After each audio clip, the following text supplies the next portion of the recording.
Nous allons prendre maintenant la direction de l'université.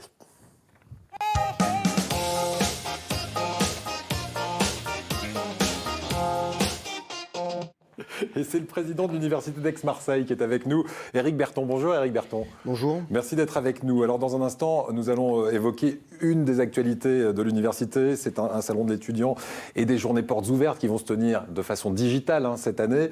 Mais évidemment, on va commencer tout d'abord par parler de ces annonces gouvernementales d'il y a quelques jours. Vous mettez en place depuis lundi, par exemple, chez vous, la reprise des cours en présentiel. Vous étiez d'ailleurs favorable à cette reprise des cours.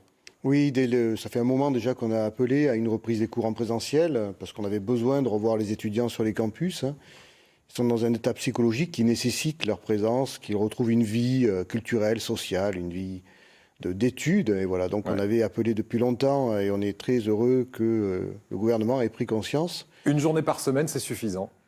C'est en tout cas un bon début. Ensuite, on va essayer, en fonction évidemment de l'évolution de la situation sanitaire, d'améliorer les choses, d'augmenter cette dose. Mais il était primordial de les voir revenir sur nos campus. Ils sont très heureux. J'étais encore avec des étudiants tout à l'heure et c'est vraiment, on retrouve leur sourire. Voilà, ça a commencé depuis lundi dernier. On imagine que pour vous, ça a été un casse-tête parce qu'il faut évidemment qu'on soit avec des effectifs plus réduits. Il faut éviter que les uns croisent les autres. Comment ça se passe? Ça se traduit comment pour vous? Bon, ça fait un an que c'est un casse-tête, donc on commence à s'habituer. On est tous mobilisés. Donc on a mis en place des consignes sanitaires, des mesures, des jauges, des emplois du temps. Il faut éviter que les étudiants se croisent. Il faut faire attention à la pause méridienne pour pas qu'ils soient trop nombreux. Voilà, donc effectivement c'est un casse-tête, mais on y est préparé. On est tous très motivés, donc voilà, on arrive vraiment à faire en sorte de fluidifier les choses au maximum. Et puis on parle aussi dans les solutions de ces élèves, ou plutôt de ces étudiants tuteurs. Quel est le rôle de ces étudiants? Vous en avez recruté dans votre université? Alors on en a recruté 160, on va monter jusqu'à 250. Alors leur rôle, c'est finalement d'entourer des étudiants qui, depuis finalement la terminale, n'ont vu que très peu de temps le banc à la fois des lycées ou des facs. Donc leur apprendre beaucoup de travail, de méthodologie universitaire, ça c'est important. Et puis on a obtenu que ces études soient prolongées jusqu'au mois de juin, donc ils vont pouvoir aider les étudiants à préparer les examens du second semestre, les étudiants en première et deuxième année à préparer ces examens du second semestre, et ça va bien les aider. Voilà, vous disiez tout à l'heure que c'était un grand soulagement pour les étudiants de se retrouver, parce que vous parliez de détresse psychologique pour certains d'entre eux, et c'est vrai que c'est un mot qui revient régulièrement. Quel soutien vous pouvez leur apporter, vous, à l'université? Alors on a entendu parler, par exemple, de ces chèques psy, ça c'est au niveau national. Est-ce que ça vaut le coup, ces chèques psy? Ça fonctionne vraiment bien? Alors bien évidemment que ça vaut le coup, mais toutes les autres initiatives sont intéressantes. Et nous, on a des psychologues, on a mis à disposition aussi une application mobile sur smartphone pour qu'ils puissent nous contacter. On a aussi fait des campagnes avec les associations étudiantes de soutien psychologique, de soutien administratif. Voilà, et puis on a surtout appelé dès le départ, on lance un appel là, vraiment à ce que la population étudiante devienne une population prioritaire pour le vaccin. Parce que ça sera vraiment un moyen de les avoir sur nos campus à long terme. Et pour eux, ça leur permettra de retrouver cette vie sociale, cette vie culturelle. Les étudiants, c'est une population qui bouge. Donc ils ont besoin d'être vaccinés pour pouvoir bouger, échanger et revivre.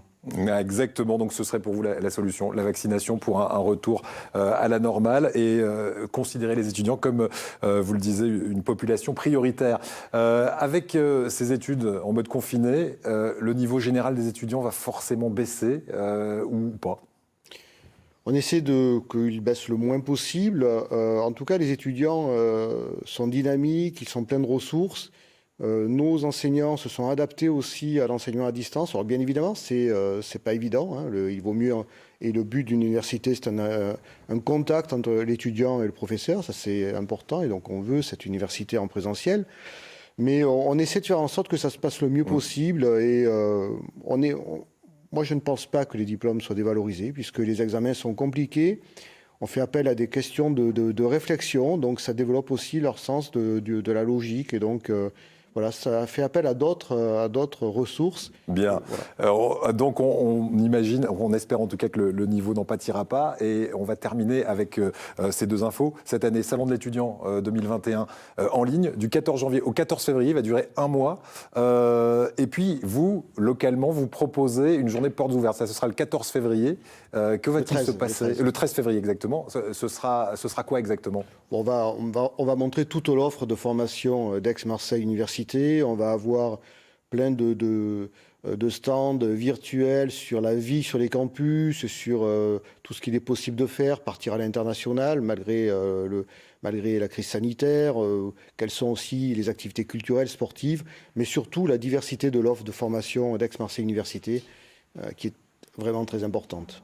Bien, écoutez, merci beaucoup. Et pour plus d'infos, on va donner ce site internet www.unia-amu.fr pour participer à ce salon de l'étudiant ou le 13 février prochain à cette journée portes ouvertes. Alors c'est vrai que c'est beaucoup mieux en présentiel. On est mais d'accord. pour cette année, il faudra faire avec. Merci en tout cas. Et puis je rappelle ce que vous disiez tout à l'heure, que l'on considère cette population étudiante comme une population prioritaire parce que c'est quand même l'avenir. Très important. Merci à vous, Monsieur Berton. Alors,